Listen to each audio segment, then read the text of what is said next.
I already hit record, so we can just jump in. Okay.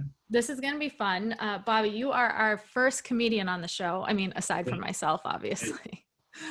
And I've got to tell you, the level of laughter you've brought into our home for the last few months, priceless. My kids definitely know a few new swear words, but I'm their mom, so that's not too new. And it's worth it because they walk around like yelling Big Blue. So Amazing. I love it. I love it. And truthfully, I'm just having you on with the hopes that I can mute my microphone and you can go on one of your 30-minute tirades, and that'll just be the whole show. Oh, all right. Well, yeah. Okay. The Democrats. um, so I never really like to call anyone an overnight celebrity because that would discredit, in my opinion, the decades of hard work that has happened behind the scenes without the credit. So I'd prefer to call a spade and acknowledge that you've been putting content out there for a while now, but Yes. it's been in the last month or two that the compound effect has really kicked in, and it's been so fun to watch your well-earned rise to fame on Instagram. Yeah. Well, it has only been a couple of weeks. I don't know that I would call it fame quite yet. I don't want to get ahead of my skis, but I uh, I have been definitely yelling into my phone for quite some time, and it just so happened that this particular genre of content at this particular moment in time, with this special combination of a little bit more depth than just surface level slapstick, just so happened to pop at the right moment, and I've been lucky to be enjoying whatever all this is and whatever becomes of it. And at the end of it, if I have 20 funny videos and a couple good laughs and a few new relationships, then it was all worth it anyhow. Yeah, and I think it'll be so much more than that. And really, right now, the world needs comedy. And we were talking about this before, I hit record, but it needs a friggin' break from all the political correctness that's plaguing our country. And we talked about the fact we're both from New England. So I welcome the opportunity to be offended. I Yeah. miss being offended on the regular. Like, people here are so painfully nice. I digress. But it's just like, we need this comedy. We need this almost a pressure release valve from how uptight everybody is right now. And in my opinion, comedy is kind of this space that should remain untouched. Like, we've seen the Chris Rocks and, you just like name almost any comedian that people eat up. That's the point. Like, you're not supposed to be politically correct. You're not supposed to come to the table, not trying, you're supposed to offend people. That's like kind of what you do. That's how you get a laugh. So I'm just appreciative of it from that angle of like, man, we need this stuff.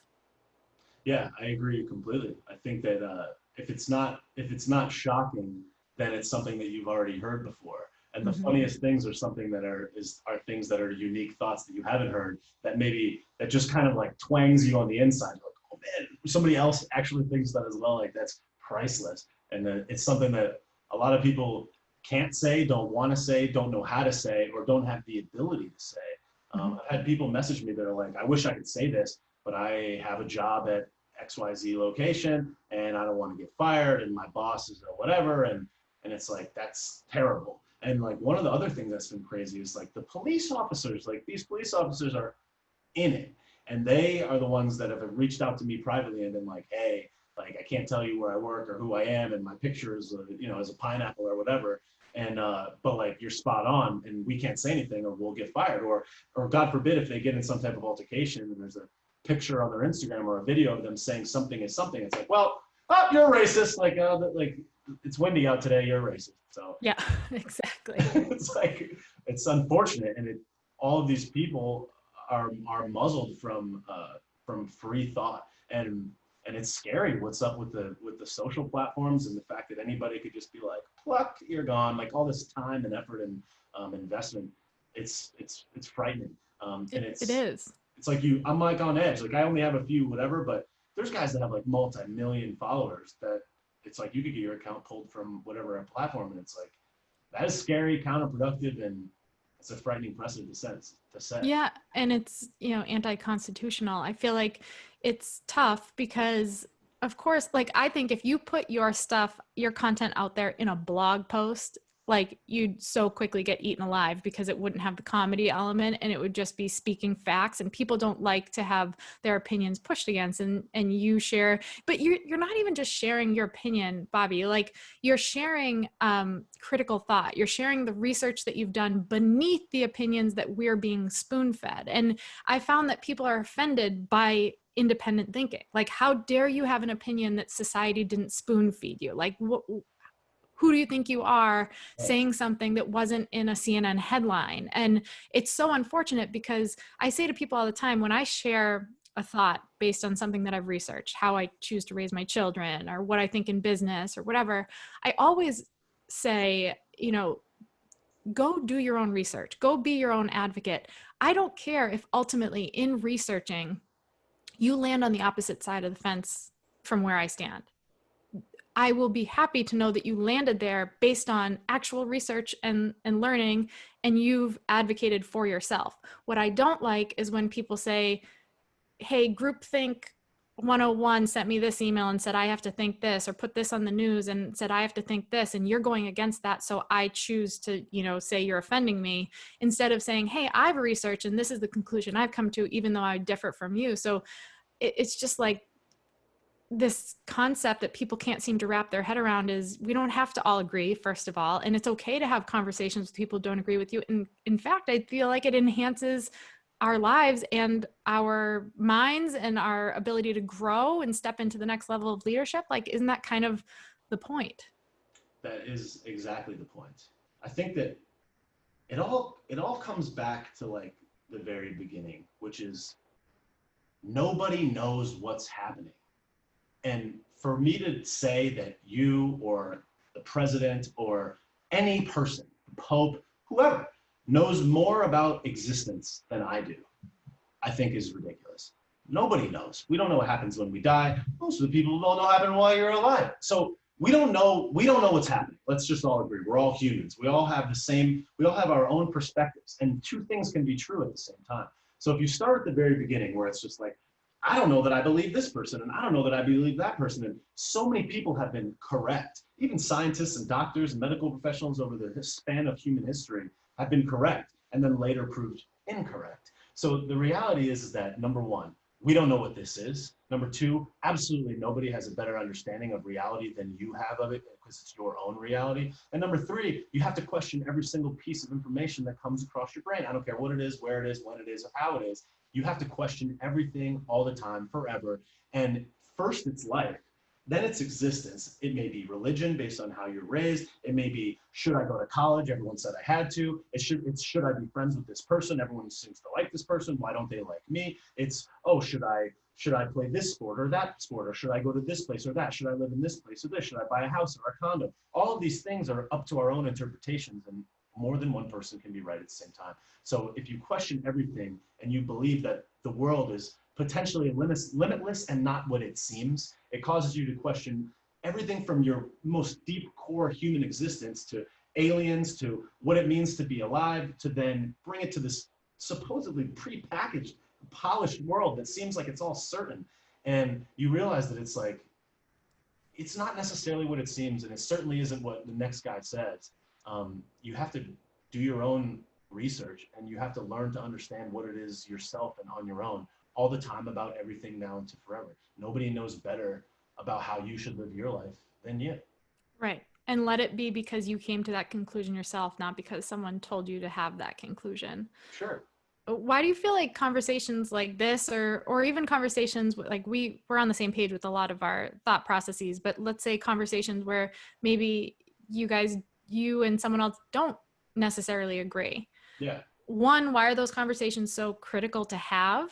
And two, how do you have those conversations in an adult-like way? I feel like adulthood, I have 3 kids, house, run businesses, did not feel like an adult until 2020, when I had to learn how to respectfully disagree with people. Like, that felt like a journey to adulthood. And one of my uncles, who I love dearly, I'll never forget it, he was like giving me this piece of advice, and he was so serious, and I thought it was going to be this, groundbreaking thing. And he's like, you know what, Elizabeth, like, one of the most challenging things that you'll ever go through in your life is having to humbly coexist with morons. And I was like, yes, that is so true. But talk to me what you think about that. Like, how do you go about having these conversations respectfully? And why is it important not to just avoid them? It's not that you have to have them to change the other person's mind either. So what are your thoughts? I think that I believe that the purpose of life, not the only purpose, but a primary purpose of life is to evolve. I think that's the objective. Whether or not we lived a life before this and we evolved to a certain point and we're now into this life to evolve, who knows? You can read Many Lives, Many Masters and decide that for yourself. But the point is that I think the purpose of life is to evolve. So I'm constantly seeking whatever is going to let me live more of my personal legend, to use like The Alchemist, for example. Mm-hmm. Like, it's like, how do I be the highest and greatest and best version of myself? How do I reach the pinnacle of human existence before I get purged into the ground and disappear like everybody else? Like, how do I get there? And I think that the way to get there is to be, first of all, open-minded and to be willing to learn and admit that you're wrong. And to me, enlightenment comes a lot from other people, a lot from introspective thought, but a lot of it also comes from conversations with other people. So I believe that open dialogue and conversations with people is the way that you evolve at a more expedient rate. So if I'm going to talk to you and we patently disagree, maybe you could convince me otherwise. I'm always open to being convinced otherwise all the time about every idea, now until forever. And I kind of pride myself on that. Like, I want you to change my mind. Like, I want you to tell me something that I didn't think of. I want you to give me an angle that I otherwise wouldn't have known. And I'm open to that. And I'm certainly not going to shut it down simply because we agree about some other surface level things. And now on the flip side of that, there are certain people that, like, over time you can kind of identify, like, this is just not going to work out. Like, yeah. And I still love those people. And ultimately I feel that we are all brothers and sisters. We're all humankind. It doesn't matter your color, race, sex, origin, whatever. None of that stuff matters. It's our human brotherhood and sisterhood. So they just simply represent probably what you would feel and how you would think if you were raised and developed with their unique set of perspectives and the unique sets of conversations and locations and experiences that they had through their journey. They are you in that position. Right. And I think that that's what's so important about the conversations, is that, like, we are each other. Mm-hmm. Like, I forget who said it, but, like, I kind of believe that we are God, all of us together, the collective human existence, nature, the earth, animals, we are God. When you pray to God, you're praying to yourself, you're praying to the people around you and the energy fields that spin around in this mysterious ball in the middle of space that no one knows. Like, we don't know what's going on. And I think that we all have to understand that, like, human existence is a moss. Moss only grows if the other moss around it is being fed nutrients. And we need to let the other pieces around us grow along with us. And conversations and being open to new thought is the only way that we can evolve through that, I think. One of the things I want to highlight that you said that I just don't want to be missed is this concept of, like, I welcome the opportunity for you to change my mind. Like, bring me something that I don't yet have, because the problem is it's really hard to do that. There has to be this massive level of humility that comes with that, because in doing that, it means having the humility to say, I was wrong, or, you are right. And that is, like, we've got big egos. So it's tough because we all come to every conversation. Like you said, perception is reality. We come to the table with our own previous experiences and perceptions of things and what we've been fed over and over, or whatever we've been preconditioned to. And we come with our cognitive biases, and it's very hard to let down that wall of belief, because it would mean admitting that you are wrong. And there have been multiple times just in the last 6 months alone that I feel like I've had to overcome my own ego and say, hey, I was wrong about this. Like, for example, when COVID started versus COVID today, like, in my mind, when COVID started, I was scared. I didn't know what it was. I was being really cautious. I was recommending other people be really cautious. Now we have new data, new information that required me to say, I could have held on to that old thought process because I had put out there that that was my belief. and it would have been easier to just stay on that train. Yep. But instead, what I'd rather do is seek truth. So I don't have a dog in the fight. All I care about is truth. I don't want to spread misinformation. Sometimes maybe I do because I don't, until I get to a new level of truth. But the point is, I had to get to this place where I was willing to say, man, I was really wrong about that. And that's a really tough thing. And when we come into conversations with people who, and it's not to say that every time you come into a conversation, you should be trying to convince someone else of something or that they should be doing the same, but the willingness to at least let down your guard enough to welcome the opportunity to be wrong can be a really big gift in growth. Yeah, no, I agree 100%. I remember, I've gone way down the rabbit hole when I started to kind of realize that like what everybody says to be true is not necessarily true. The first time I kind of realized that was like with college. All of my buddies were going off to college and accumulating this debt, and then only to graduate in 2008 and get clapped by the economy getting destroyed. And I just started doing a lot of research. And I remember when I dropped out of college, I remember being like, all right, this is the sum of all of my formal intelligence. Like, that's it. There's no more school. No one's educating me. I have to become a student of life, and I have to figure out how to educate myself about all things, how to make money, where to go, what to do. Like, I'm not going to have somebody spoon feed it to me anymore. And I started going into things like quantum physics, and I started researching like the meaning of life and all this depth. And like one of the things that really stuck with me was the idea that like if lightning strikes and you're a mile away, and if lightning strikes and you're 10 feet away, it strikes at a time for the guy that's 10 feet away and a different time for the guy that's a mile away. And both of you are correct. It struck now. And it's just about the whole perspective. And nature is a lesson for all other things. And it's just like, if something is true in nature, it is oftentimes true in life.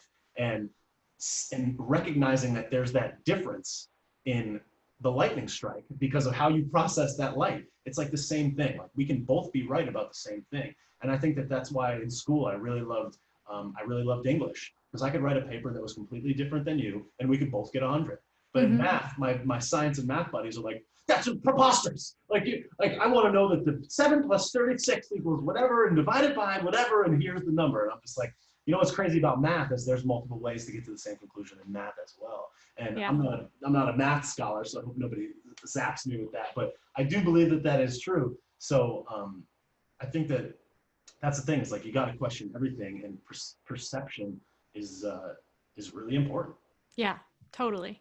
So let's talk a little bit about your career and okay. So for those who haven't had the pleasure of tuning into Bobby's content, nobody racist. You're missing out. I can't even really think about it while we're talking because I lose it. The one about that everything's illegal and the straw crushing on itself in the paper straw in the smoothie. I had that experience like the week before I saw that video. So I was like in tears because anytime a comedian puts out content that I just lived through, it's like 1,000 times funnier.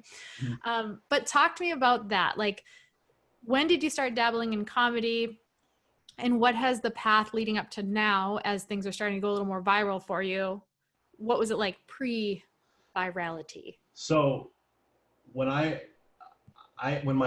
first got on Instagram, when I was in high school, I was like one of the first guys I was the first person that I knew, and at least in my social circle, that had a website.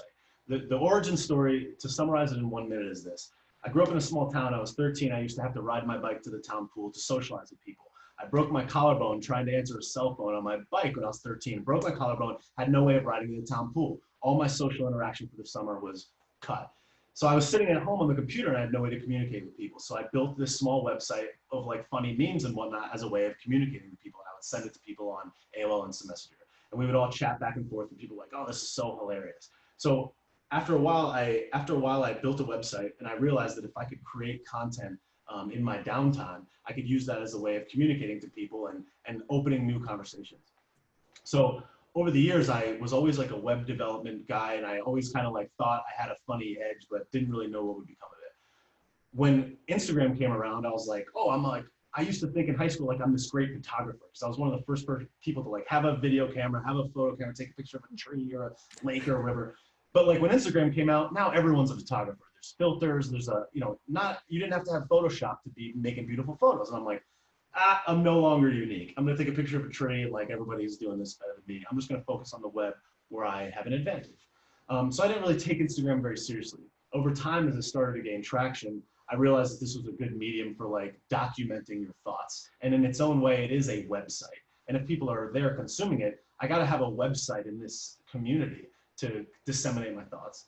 So I made an Instagram and like didn't really think much of it, took pictures of myself, recorded videos at concerts, like had fun with it and just made it like kind of a joke, but never really thought of it as anything more than that. Then a couple years later, my folks and I invested in a spec house, a spec real estate house. We basically purchased a kind of like a distressed property, bulldozed it, built a new house with the intention of selling it. And it was this fun new journey. Like I'm investing in real estate and this is going to be fun, whatever. I don't know how to build anything. I could barely hang a picture on the wall. I don't know anything about real estate, but I wanted to invest in something tangible because my whole life, you know, my dad would be like, you know, I understand that you're in this internet stuff, but it's intangible. I can't walk through it. It's not a roof over my head. I can't feel it or touch it. And they never understood. So I'm like, let me invest in a tangible world. So we invested in this house. After the house got bulldozed, there was this empty lot. And one night I went outside and there was a porta potty in the lot because we had a contractor that was building the house for us. And there was just a porta potty in this empty lot. And I was like, that's hilarious. The first thing that came here is this porta potty. So like I was kind of lit. I went out in the middle of the night and I'm like, yo, there's a porta potty in this stupid lot. Like, look at this. This is hilarious. Like, if you guys need a place to take a dump, like come through, like, you know, come to my street and drop a heater. And like the next morning, people are like, that was hilarious. Like, do more porta john stuff. So what I realized is like, there's gonna be people over here every single day for the next 6 to 9 months doing stuff at this house. So every day I would go over there and be like, yo guys, we got a trailer. Yo, there's a sprinkler here. And then like, oh, there's a couple cinder blocks, or like, here's a brick or a tube or a stick or a rod or whatever. And every day at like 4 or 5 o'clock when the guys left, I would just go out, turn the camera on myself, and I'd be like, sticks and tubes and logs and rods and look at these fucking trees, and I would just rip. And every day people would be like, yo, this is hilarious. This is absolutely, like, make more, please make more. And I documented over 150 5-minute Instagram stories of me documenting this house being built, from literally the porta potty in the lot to the house being built, developed, and sold. Pool, for sale sign, closed deal. And at the end of it, I was like, oh no, like I don't have any more material. And like I was hitting at the end because every day I would go over there and catchphrases, and I called the bathroom the poop chamber, and like there was just so many things that were hilarious. And I had all these catchphrases because I'm like a linguist of sorts. I like to make up words. So I ran out of material and I was like, shit, I literally thought about like doing something to my house purely for the Oh my gosh. I was like, oh, I gotta build like a pool, or like I gotta knock a wall down or some shit. Anyways, so I eventually realized like I don't have a flow of material. I was always facing the camera out and then putting it back on me for a couple zips, but it was always like, look at this fucking tube. I didn't have that like confidence, not confidence, but I didn't think it was relevant to just show my stupid face. So I was like, oh, this tube's hilarious. I would kick bags around and kick the dirt around, and the workers would leave their food everywhere. It was ridiculous. But anyways, so I would walk my dog around the neighborhood, and I realized that there's a lot of ridiculous houses in my neighborhood. I was like, there's a fucking mailbox duct taped to a tree, or like this guy has an air conditioner in the front of his house, or like this tree is all scraggly and like has no leaves. Like, get rid of the tree, or like cut your grass. Like, what are you doing? So I started roasting houses in the neighborhood, and I'd be like, yo, hood roast, and I would go and roast houses in the neighborhood. Eventually, I ran out of houses to roast, and I started driving to other neighborhoods. Oh my gosh. To like roast houses. And people would be like kind of looking at me with like the stink eye as I drove by. And I was like, I can't do this. Like, I'm gonna have to drive further and further away. And I just saw the writing on the wall. I'm gonna run out of stuff. So I tried roasting like Airbnbs, and then I started roasting my own house. Like during quarantine, I'd be like, what do I think I am, painting this freaking sidewalk? Like, ah. And I would just make these dumb videos. Anyways, again, the news was always like limited. I could only show my own backyard so many times. So I've always paid attention to money, the economy, finances, the government, politics, just as a way of trying to figure out how to make sure that my business is not at risk, make sure that my income is still there, make sure that I am protected. And I've always been seeking the truth. So I was like, I'm always looking at this political stuff. like, let me just start making some kind of like political, more like, what the hell are these guys doing kind of videos, because I just thought it was so ridiculous and funny just in and of itself. Yeah. So I started just talking about these egregious like rules, and then put quarantine in, and you see all this stuff that you've never seen before, like, oh, like you can't go outside without a mask on, it's illegal to breathe, no, you can't sit in a restaurant after 5 p.m. There's all this like all this malarkey, and I'm just like, oh, this is so ridiculous. I just had to like vent it, and the first video was like a combination of like all this frustration just packaged together at the right moment. I heard a news story that was so insane, and then I had a couple other things in the hopper, and I just like turned the camera, was like, yo, like New York, what are you like, what are you doing? And that video just like blew out. And after that one, I'm like, wait, I got about 100 other ridiculous things that I could talk on, and I just started ripping them. And now I've got probably like 15 or 10 or 12, or I don't even know. And like people message me every day. I get probably 200 DMs a day, like, yo, make more. I love this, makes my day. Like I was depressed and now I'm happy. And it's been mind blowing. I've been reached out by people all over the world. And like, that is the story. That is so cool. So how long does it take you to make one of these videos? Because when you guys go and start consuming Bobby's content, which I'm sure you will binge after this episode, you'll see that like they range what, like 2 minutes to maybe 5-6 minutes. They're not super long. But how long does it take you to put together, including the research time? Because if you listen to his stuff, he's not just spitballing on nothing. Like he's giving you facts. He's giving you, like, he'll watch an entire press conference and then break it down. So that's time consuming stuff, I'd imagine. It is. Here's the thing. The beautiful thing about it is that when it comes to news and the government, they are rife with ridiculous happenings, and it's with like a never-ending drip of material, which is amazing. Right, true. I was already paying attention. I listen to Ben Shapiro. I listen to Ben Shapiro almost every day. I listen to the Daily Wire almost every day. I listen to Steven Crowder, Peter Schiff, Zero Hedge, wearechange.org, and I'm a student of this just in and of itself, because I want to know that my bullshit meter is laser focused when somebody comes at me with some ridiculous stuff. So I'm always like tuned in just inherently. So I was already doing like conservatively 2 to 4 hours a day of like passive research and thinking. I'd be like building a website or working on my business, and I would just be listening to whatever they're saying. And I consume probably like 3 to 4 hours a day of media just in general, so that I stay woke. Yeah.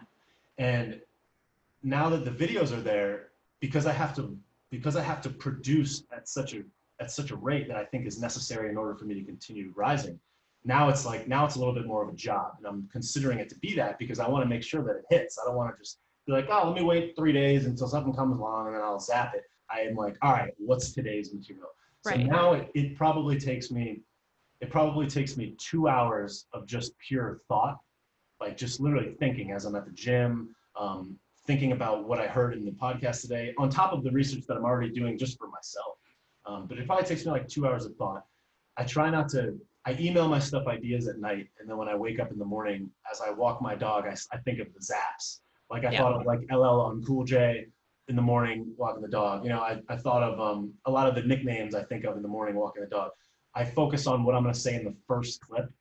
That's usually like the thing that I focus on the most. And then I have a general idea of the topics I want to talk about, but I just focus on hitting on that first 15-second clip. And then the rest of it, I kind of just rip off whatever my notes or whatever comes to me naturally. If I try to make it contrived, it goes against what was so magic about it in the first place. Absolutely. So I just try to like have some notes so that I'm hitting you with, so I'm not bullshitting, but I try to just like do it on the rip. And I use that 15-second hold in Instagram to let me know that like, this is a unique thought, end it, go to the next. And sometimes it goes on. And sometimes it goes on and people love the jump cuts because it's like a quick pop. But I'm not afraid to go longer. Like I did an hour live stream that had 200 people in it. I did like an 18-minute one where I explained my position on like how I voted for Obama and how I came to all this, because I wanted to document it. My video today was like 6-7 minutes, and the one yesterday was like 2. So I'm still exploring, but I don't want to make the mistake of thinking that it has to be any specific way. I'm just going to keep doing it as I'm doing it. And if it comes, it comes. And if it doesn't, whatever. Like, I'm just going to let it ride. And where it goes from here and what happens next is not a focal point. It's not a focus for me, because I believe that you can get in your own head. When I made the first video, I didn't post the following day. And then by the third day, I was like, oh, it's Saturday. I got to post another one. And I felt this pressure. Like, what if I post this one and it gets 50 views when I just got 50,000? And I felt this pressure. And like my second video was my second most popular video. And I just realized that like the material is good because it comes from a whole lifetime of all this stuff together. And I just have to just keep doing it. And if people are going to ask me for it, I'll do it as long as they ask me for it. And I'm very, very tuned into the signals of people and how they're responding. In business, I always thought like, this is how it's supposed to be. This is how I have to make it because I know better than everything. And I would always be like, here it is, it's packaged. Don't you want this? Right. And when I didn't get the response, I was like, son of a, like, here I was thinking I'm so genius, but I didn't respond to the signals. This time I'm like, all signals. I read every single comment. I read every single DM. I watch every video that people send me. I like and respond to every comment. I look at every single share. The first 7 days, any person that followed me that had a red circle on them for the Today Story, I would watch their entire story to see if they shared me in it. Every single person. Thousands of people. I was on Instagram for the first 7 days, all day. I didn't, like, my relationships, my friends, like, I didn't talk to anybody. Like, my mom called, like, Mom, like, I gotta go. Like, I'm getting famous right now. I can't do it. I was like, I gotta be looking at these stories, dog. I was at the gym, like, and it's like, again, it's like, I gotta be a student on discipline to know that, like, the market is the market speaks. And if you don't give them what they want, you know, it's not gonna work out. Okay, so I feel like you just, like, entrepreneurship, success, and growth 101. One, listen to what your market's asking for. Keep a finger on the pulse, respond and give them what they want to be receiving versus, like you said before, so many entrepreneurs freaking create in a vacuum, say, here are my thoughts. Like we just said, like, perception is reality. So you're creating based on your own perception, your own experiences, and expecting the world to be like, oh, I've been dying for this, instead of saying, doing the tougher work, I think, of connecting, engaging, finding out what people are asking for, what are their pain points, what are their struggles, what do they want more than anything, and then creating based on that. So that's the first thing. The second thing is the fact that you stopped saying, how can I create this in a way that it's going to benefit me, and what is this doing for me, and instead saying, what do I want this to be in it for them? Like, how can I provide value? And I'm not going to worry about all those details. I'm just going to provide. And you're as consistent as anyone. Like, every day you're showing up and you're responding and you're creating new content. Like, that is, for anyone listening, we could do like a part B on just how to actually grow a successful business that people want to be a part of. It's not because you are a genius and you've packaged something based on what you think is great. It's because you've actually paid attention to what people need and what people want, and then you show up and give it to them. Yeah. And remind me to tell you after we stop recording, a lot easier way than going through every new follower and watching to see if they shared it, to see if your video has been shared. It'll take about a split second. Well, I know that you can see when you've been tagged in stories. No, not tagged. Well, because sometimes people would just share the clips and not tag me. Yes, you can still see it. We may as well enlighten everybody listening. So when you go into your post, right, that you, like, your video that you put up, top, I believe in the top right, there are like the ellipses, the three little dots. You click that, yes, and you can see the public reshares. Are you trying to see beyond the public reshares? When I look in the public reshares in my Instagram account, it was saying that there were none. Oh, and there was tons of them. Okay, so you know what that could be, is that a lot of your followers might not have public accounts. Well, they had public accounts so that I could see. Like, I don't follow, like, when a private account follows me, I don't always follow it back. So right. I wasn't following lots of private. I got you. Okay. The story like, literally that function, I believe, wasn't working. Was buggy, honestly, because I'm like a technology nerd. Like, I'm all in, and that's a good point. But literally, it didn't say that they were there. Yeah, then it must have not been working for you. I've run into a significant amount of glitches on Instagram specifically, where like something won't work for a while and then it shows back up later, or like I'll be getting, you know, a certain thousands of views on my stories one week and then it like dips 50%, and it's insanely frustrating, which is why I'm eager to see you branch beyond social at some point too, so that you are securing your business, because I get so nervous with how touchy these social media platforms are these days. Not even touchy, they are on a freaking mission to shut down anyone that doesn't push the agenda that makes them more money. But that's a different talk for a different day. So agreed. I think I'm just loving the way you are doing this. It's like so organic, and that's the beauty of building something with strong roots. So like you can run ads to stuff, you can do collaborations, all this stuff. It's great. It's good marketing strategy. But when you put out content that is stuff people like, I told you guys, like I'm literally going to Bobby's page being like, what the hell, this video's not up yet and I'm having a shitty day and I'm like really depending on this right now. So like it's obviously working. And so when you can provide content at that level, and maybe it's obviously like not everybody's a comedian, but maybe it's like, man, I'm putting out content teaching you how to scale your business, or I'm content teaching you whatever, how to can vegetables better than last week when you canned vegetables. I have no clue, but you're putting stuff out there that people are actually like seeking you out for it. That organic nature of growth builds roots so deep that even when social media platforms change, even when more people come on the scene, you're rooted. So it's like, you know, the storms come and go. They're not going to knock you over. They're not going to like rip out your roots. You still have substance and something that people are asking for. So I love seeing that organic growth. Just give people an idea, because I don't know the exact numbers and maybe you don't either, but like last month, what did you, when you the like viral stuff happening, and today, I believe I saw today you had like 11,000.7 followers. Yep. How many followers did you have before this started going viral? 1,600. And that was This is like all in a matter of how many weeks? 4. Okay. Yeah. So, that's just like giving people some evidence of how powerful this is. This actually, it's actually even less. I don't know what the date is today. I think it's September 10th.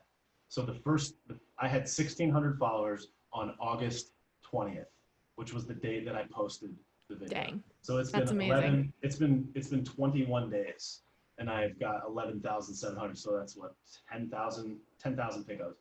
I'm adding close to between 200 and 450 followers a day, every day. My videos, I've been paying attention to a couple of metrics. My most important one to me that I've been just kind of gauging is how many views it gets in the first hour. The first couple videos, it was getting like 500 to 600, and now it's getting like about 1,800 views in the first hour. That's and awesome. It usually follows 1,000 views an hour for the first 6 to 8 hours. So most of the videos that I've been posting that are in my traditional format, me yelling and riffing, are getting probably like usually like at minimum 8,000 to 10,000 at minimum. Some of them are doing 25,000, and this is the thing that's so astronomical about this that I could have never foreseen. You ask any person, or you go online and you look at any account, the views on a video are between 10 to 30% of their total follower base day to day. And I know it's only 11 days, and I know we're working with small numbers, and hopefully this continues, but who knows? But I have 11,000 followers, and my videos are often hitting more than 11,000 views, which means that I'm getting 100% of my follower base is consuming these videos. And it isn't 100% of my follower base. It's a lot of accounts that are not following me. Like about 10 to 15% of my views daily are from not following me, which means that 85% of the people that follow me watch my video every day. That's amazing. An astronomical number. And in some cases, the one, like in the case of the 50,000, you're talking about 600% on a video. So I was just telling my friend last night, if you tally up the amount of views that I've got on these videos just in the last 21 days, it's probably close to like almost 500,000 now. And if you account for the other accounts that reposted in other places, people have been seeing Bobby's stupid mug 500,000 times in the last 20 days. That's hilarious. I mean, what? That's so funny. So it's like, I just think that that's so amazing. And like, if I could keep it at that level, 500,000 in 20 days, it seems to me like I could be at 1 million views a month in short order, especially if I keep hitting, and especially if I get it to the point where people are like reliant on it. Like, you know it's coming, you're like addicted to it. And I'm that way with content. Like, at 1:00, if Ben Shapiro doesn't post his freaking thing, I'm like, yo, Ben, like, where you at, dog? Like, I need this, bro. And You're like, fiending. I need the facts. Like, I remember the day he had his baby was like, I don't know, it must have been like a month ago or something. I'm like, yo, it was like 3:00. I was like, where's the video? Like, where the hell is this video? And he came out the next day. I was like, sorry, I wasn't ready to say, like, I was having a child. And I'm like, yo, Unacceptable. yeah, you could have from the hospital, dude. Like, come on, we need this. So Right. I intend on creating that level of reliance in it because I love comedians so much, and I love absolutely nothing more than measured expectations. Mm. I know you're gonna hit me with it all the time. I know when it's coming. I know, like, nothing bothers me more than when I have my DVR set to record a show every Sunday, and that Sunday is a skip, and I go to sit down at 10:01, and I'm like, no, like I watched that show Billions, and like after COVID, there's just the episode stopped. I was like, what am I gonna do now, dude? So I believe that that's my intent, is to like make it so that there's reliance, so that if people are fiending it, I'll give it to you, and I'll do the absolute best that I can to go as many days as I can in a row, and I'm just gonna put my all into it. If people are gonna give me the signals, I'm gonna try to service them with as much good as I can. And like, you're not the only person that messages me. Sure. Like, or not, you haven't messaged me, but people message me and they're like, yo, like, I need that hit, dude. Like, where's the shot?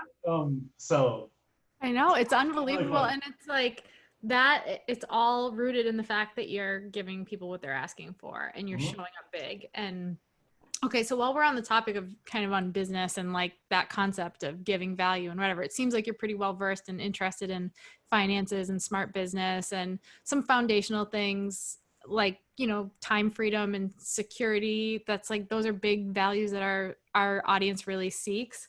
What would you say, like, what's some advice or guidance you would give to the entrepreneurs listening or the business owners listening who, you know, they want to scale their, excuse me, they want to scale their business, they want to go to the next level, like some just even high level strategies or thoughts that they should be taking into account as they do that, outside of the average, like, here's your marketing strategy and here's like business 101, but things from that critical thinking perspective?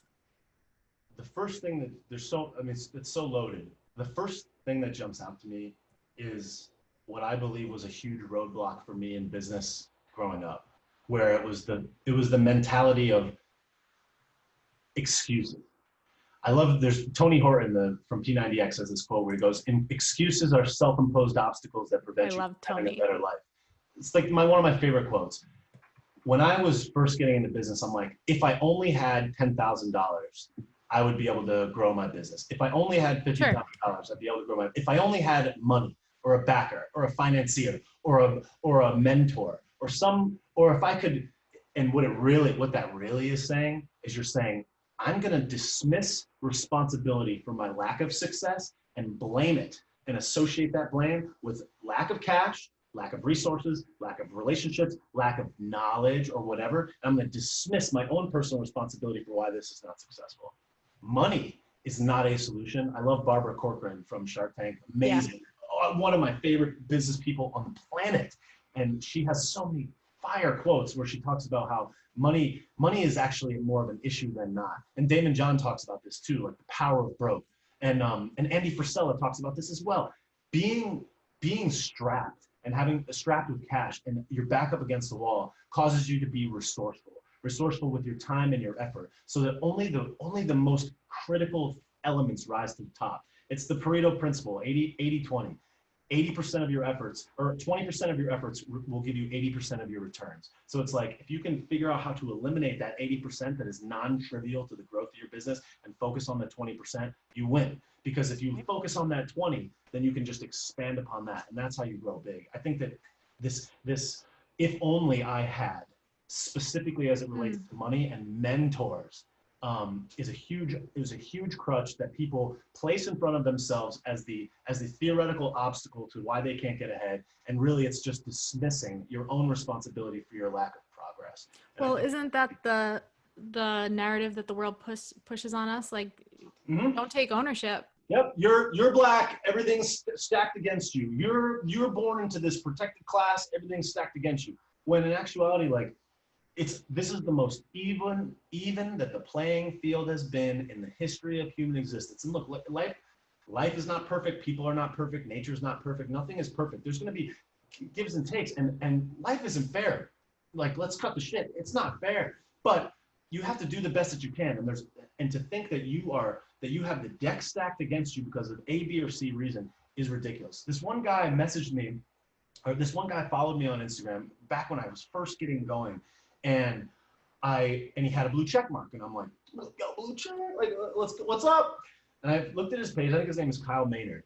And I look at this guy. I love Kyle stuff. Dude, He's a legend. Yeah, I look at this guy's thing and I'm like, yo, this dude climbed a mountain with no fucking limbs. Like, what do you mean? Like, what the fuck? Oh, I can't because I don't have whatever. It's like, it's so preposterous. There's so many people that use these excuses. I'll never forget when I was at the bar a few years back and I was like trying to talk to some girl, you know, like on the street, and she was like, gave me the hand real quick. I'm just like, and I was all, these chicks, they don't understand.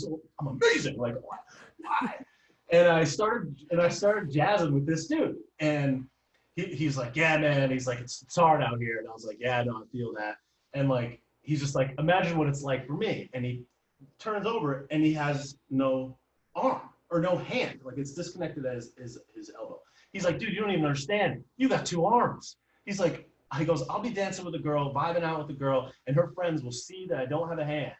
And they'll be like, Jennifer, like, and they'll just like pull her away, be like, we gotta go. And like, even girls that he's vibing with will get pulled away because they're like, he's a freak or he's a weirdo. And it's just like, oh, and I feel so terrible for this guy.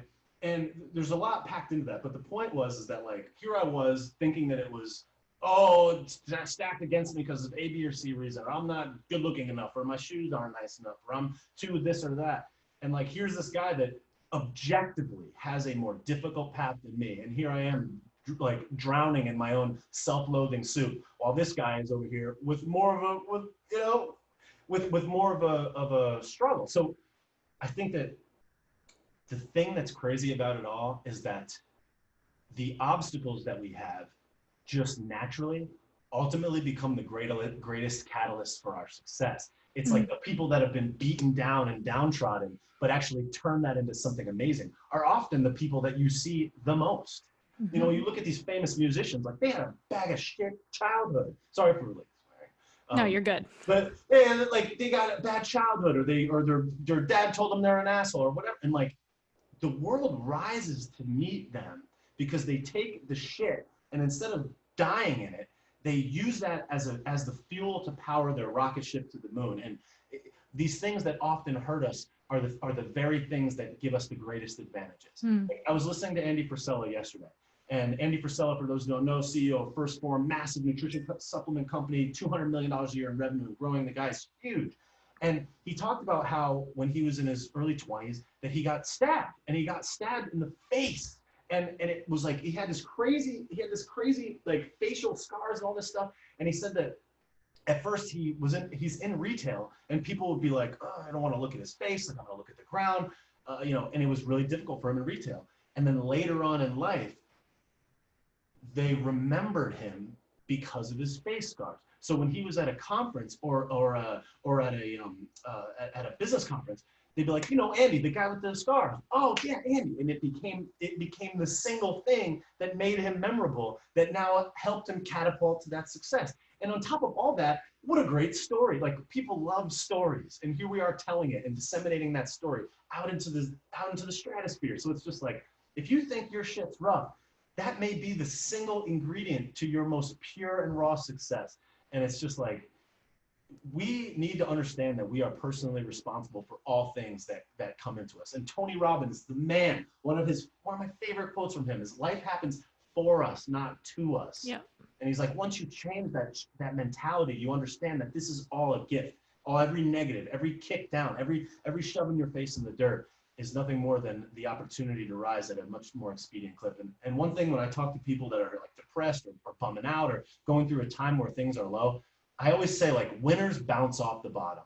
If you just hit the bottom of the pool and you sink, you're dead. You're dead and you're never going to have a chance. Winners take that bottom and they spring off of it. And it is at the moments where you are at your absolute lowest, that you have the greatest opportunity to jump up. It's like nature and the lessons that nature teaches us. If you're at the bottom of the pool and you're scrunched all the way down, you have the full force of your legs to spring you out. If you're just touching it, you can't get as much of a bounce. So life is the same way. If you're down at the very bottom, you have all the strength of your legs to blast you out of that water. And it is those people that are at the very bottom that have the greatest opportunity to rise at the most expedient rate, in my opinion. I completely agree, and I can't wait to hear how many people are offended by the thought of everything you just said. Yeah, I mean, Such is life. get at And me. right. But it's true. It's like we're not, it's not to discredit the people who've been dealt like truly terrible hands in life. I mean, like we see it all the time. Like we are big mouthpieces for anti-human trafficking. We use a lot of our proceeds of our company to fight human trafficking. I can't even, like, every night when I go to bed, like half of my prayers are for those children that are suffering the worst, most imaginable crimes you could ever imagine. Yep. And the fact, like, the fact that they don't have a loving home to just wrap them up and take care of them blows my mind. Can't even go there. But anyway, it's like when they come out of those situations, they are not responsible for what happened to them. Like the worst of the worst of the worst things imaginable. They are, however, unfortunately, it's on them, and they are responsible for what they choose to do with it from there. So they don't have to take ownership of what was done to them. They have to take ownership of what they choose to do moving forward. And that's for all of us. And I don't know if you've ever read the book Extreme Ownership with Jocko Willink. Oh man, you'd eat that up. Listen to it on audio over reading it, because you get to hear it from a war vet. And he's just like amazing the way he shares this concept of just taking extreme ownership, especially in business. It's like, I can't tell you how many failures I've had.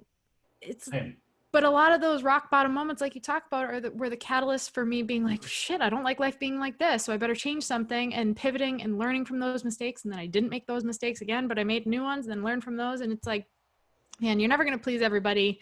Some people take offense to the fact that, we're saying something along those lines, but those probably aren't our people anyway. And I have one more question for you, because you do talk about some polarizing topics and things that need to be talked about. And quite frankly, I'm obsessed with all of it, but I know not everybody is. So when you get, especially in the comedy space, like I said, I feel like that should be like the safe zone where people can say anything offensive, because that's comedy, but whatever. Whatever. Do you take that personally, or does that roll off your back? Does it, curious if you've been getting like messages from people who are being, kind of just haters and like to like be little trolls that be like, I don't like you and I don't like what you say. It's like, well, here's the unfollow. I send the screenshot of how to unfollow all the time. It's like, that's my response. Here's the unfollow button. No one's holding a gun to your head. Like, don't let the door hit you on the way out. But I'm curious how you handle that. Like, does it ever kind of sting, or are you just pretty immune to that? I think that, we're all human. If somebody's throwing hate at you, it's obviously never good. Yeah. But, I've been lucky. I mean, it's only been a short period of time, but I've actually had the vast, overwhelming majority of the outreach has been positive. I've had a few people tell me I'm this or that, or insult me. But here's kind of like my disposition to those types of things. When I was younger, I'd be like, oh, let me look at their page and like rip them right back. Sure. And I thought of that like defense mechanism. But what I realize now, and Gary Vee talks about this a lot, which I think is amazing. Those people are hurting. And oftentimes people hurt from below, not, they hate from below and not from above. And those people are hurting for one reason or another. And the times that I've been the most irrational and the things that I've said to other people have been when I have other things that are bothering me. I mean, like think about like the bully in high school, or like in Billy Madison or whatever, like the guy that's the bully beating up kids at school is like getting his ass kicked by his dad. And it's like, this is the only place that they can exercise their power. I think that a lot of those people are hurting inside. They're frustrated with their own life. They're frustrated with whatever. And they want to know that they can take control over getting a rise out of you. And whether or not they're mad at me specifically or mad at themselves, and this just happens to be the way that they bent it, who knows? But it doesn't bother me in the sense that like, I feel more bad for them. I feel bad that they think that that's what they need to do with their time today. I responded. I've responded to a few people that have hated on me in the DMs, and I'm like, dude, like, I'm sorry that you feel that way. You know, like, I'm open to having a conversation with you. And other guys just want to tell me I'm a piece of shit, and that's okay. But I said to I said to a nice girl in my DM today, or a woman in my DM today, I was like, if you're not getting dissent, then you're not saying anything. You're not saying anything of real value. People are going to dissent against all things that have real substance, Yeah. even things that seem inherently and so obviously good. Like, hey, you should spend money on marketing. Well, I should spend money on marketing. You should just come to me. Like, people are going to hate on any variety. Yeah. Of things. So I just think that if you're not saying anything of substance, like if you're not saying, if you're saying something of substance, you're going to get dissent no matter what. You know, and if you don't want any dissent, don't say anything at all, because that's the thing. You gotta be willing to accept that. And you know what's so amazing? And like, people could rail on Trump all they want, but this dude has been ripped up and down by more people on this planet than any person that I've ever seen.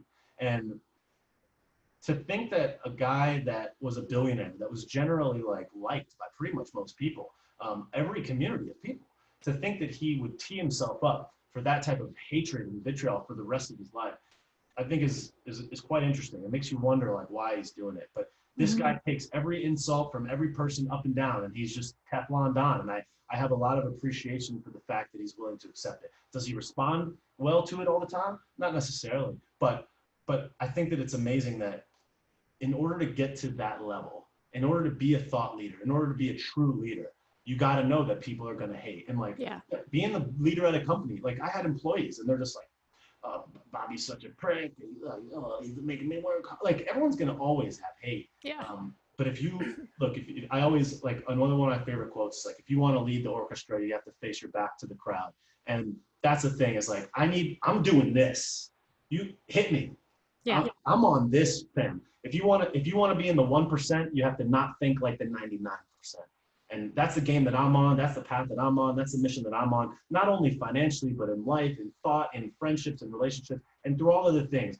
If you're going to trip me up and my ability to excel to the highest version of myself, you're out. And that's it. And that's thoughts are out. That's people are out. That's experiences are out. Anything that does not elevate me in some way or another to the highest and best version of myself is not worth experiencing. Our time is limited. Time is of the utmost value. We got to be hitting at the highest level. And you know what else? It would be a disservice to your soul to not do the highest, greatest, most challenging, and best thing that you could ever do in the history of time ever. It would be a disservice. I remember back in the day, I used to think like, how do I be heroic? How can I do something that's heroic?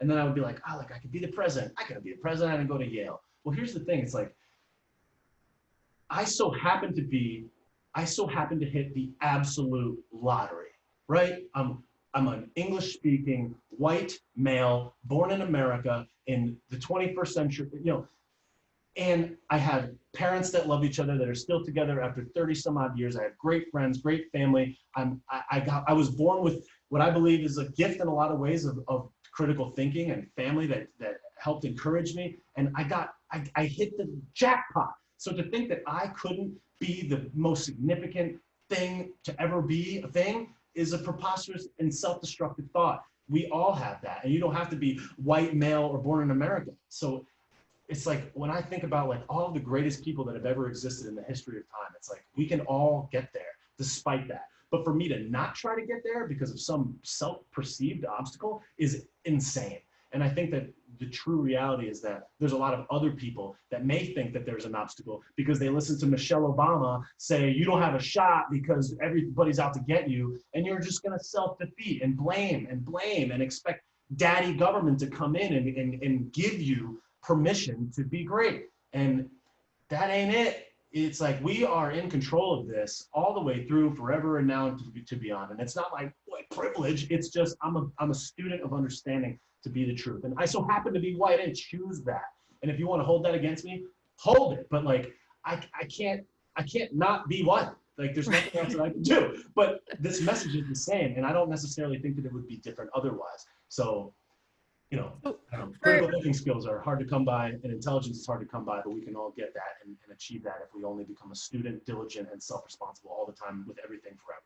Yeah. Oh my gosh. I could not agree more. And for the, I know there are a lot of people, because I've been getting messages a lot lately. When I'm more vocal about certain things, like what you talk about, I'll get a lot of people in my inbox, which is a breath of fresh air, being like, listen, I'm not coming at you in any kind of confrontational way. I genuinely don't know where to go to be a truth seeker. Like, Yeah. Google is, or as you would call it, Google, which I Again. appreciate, Google. Yeah. Um, Google is run by the same people that are running the media station, so it's not always reliable. I personally use DuckDuckGo, and I can at least find both sides of every coin, even though I have to dig a little bit. People are like, "Man, like, well, where do I go if I don't look at the media, at the media station?" So, what do you just like real quick? What are some ways that people can start dipping their toes into truth seeking, not necessarily to guide them down left, right, red, blue, but like truth right down the middle? My first answer to that is it's better for me to not tell you. I like it. Because that's the whole point. Because Right. now you're dismissing your responsibility of finding and discovering the truth to me, right? And Mm-hmm. now I'm gonna say some things, but the point is that like, how did I get? I don't know. I just was like, this is that shit I don't believe. Does anybody say the opposite of that? Mm-hmm. Well, and I found my way to what I believed was the truth. And again, like, what's truth? Like, it's our perspective. Yeah, it's true, but I don't know. Like, we don't know. Like, again, we don't know anything. It's just what we think. Right. So I I started going on Google or whatever platform you want to research. I listened to what people said. I consume all sides. I watch TV. I see NBC, MSNBC. You can watch ABC. Don't watch fucking CNN because it's absolutely preposterous. It is But crazy. but at the same time, like you can watch CNN to see how ridiculous they are. You gotta know what your enemies are doing. Not your enemy. You gotta know what the other side is saying so that you can understand how to rationalize whether or Right. not this side is correct. I really love Ben Shapiro. I love the Daily Wire. I love Louder with Crowder with Steven Crowder. I love Luke from wearechange.org. I absolutely love Luke from We Are Change. I think he's an absolute patriot. I'm going to say that on every podcast. This dude is a patriot. I love him so much. I like Zero Hedge. I used to really like Drudge Report, but I don't really think that that's as it's on this. I don't really think that that's as truthful as it used to be. Mm-hmm. But I would say anything Daily Wire, Ben Shapiro, Steven Crowder, wearechange.org, Zero Hedge, and really just your own independent research. Talking to people, following people on Instagram that seem to be talking about things that you like and you believe to be true. A lot of people that I've been following me have been hitting me with lots of stuff that I didn't know. Yeah. So just being open to the conversation, not cutting anybody out, going and consuming things from all sides, including TV. I'll watch John Oliver. I'll watch Daily Show, even though it's absolutely insane. But I try to just get the perspective. I want to know what the other side or the other team or whatever, really not the other team, our brothers and sisters think is true.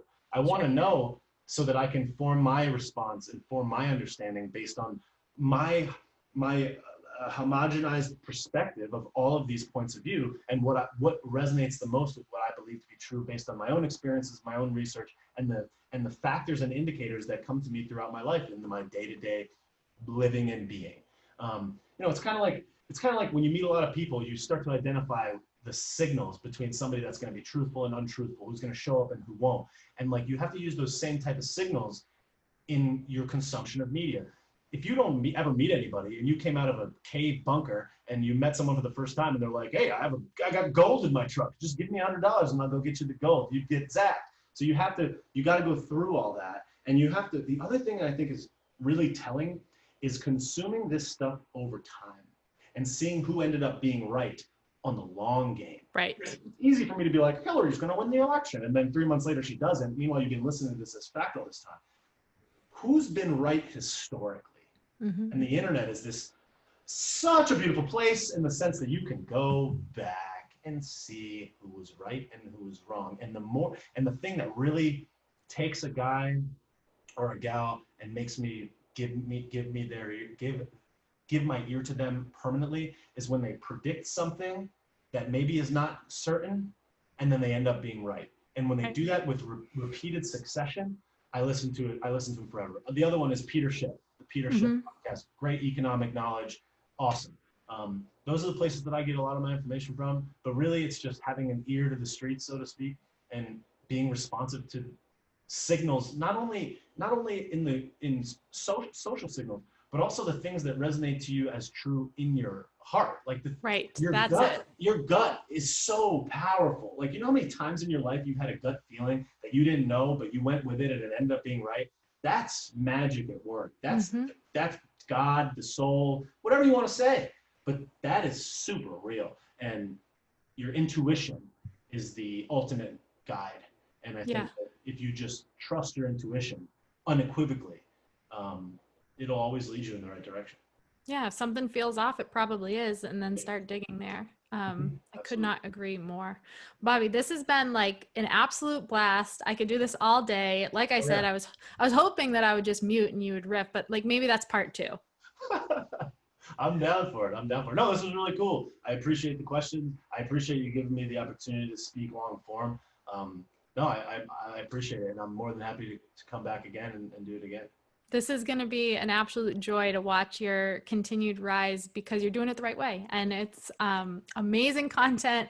I continually push it out because I can't get enough of it. And my dad, who like just learned how to use an iPhone, and I showed him how to pull up when I send him the videos of you because he doesn't have Instagram, obviously. But he's very confused. But anyway, he finally got one going, and he's like, "Oh, kid, that Bobby character, he's fucking hysterical." That's awesome. I love that. I made a Facebook and I made a YouTube as well. So you Oh, don't need good. Maybe YouTube will be easier for him. yeah, I made a YouTube as well on the Facebook, so he can consume it there as well. But no, I really appreciate it. I appreciate the love so much. Thank you, and like, you know, lifting other people up is the name of the game. That's how I got here, and that's how you got where you're at. And I just want to thank you for your time. I appreciate it. I think what you're doing is awesome. I'm taking a dive deep into your stuff as well, and congratulations on that. And I so very much appreciate you. And most importantly, above all, I appreciate the people that are taking their precious time to listen to this. I Totally. appreciate their attention so much. So thank you, and thank you to the listeners so much for your precious time and attention. Yeah. Well, we'll be in touch for sure. It's awesome that we've connected, and I just really appreciate you. Absolutely. Likewise.